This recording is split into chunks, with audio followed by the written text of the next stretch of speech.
Barriers to entry work both ways, right? It's hard to get in, but once you're in, it's a nice protection against new entrants.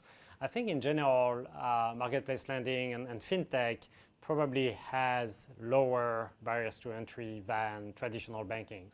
I think there are certainly sort of regulations to overcome. It's a highly regulated industry, but not as much as traditional banking, right? If you take marketplace lending, for example, a lot of consumer protection regulations apply to marketplace lenders the same way they apply to banks, but there are an entire set of regulations that don't apply to marketplace lenders. Everything that has to do with sort of Basel III norms, everything that has to do with sort of reserve requirements, with FDIC insurance in the US, with sort of capital adequacy ratio.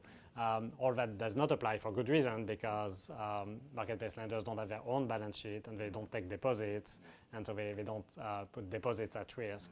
So reserve requirements are a different concept in the marketplace environment entirely. So I think the regulation is a little lighter. I think generally it's a sort of capital light type of sort of situation. It's an online marketplace as opposed to a capital heavy bank where you lend out on your own balance sheet. So yeah, lower barrier so still more barrier to entry than the next photo sharing app, but a lot less than banks and insurance companies.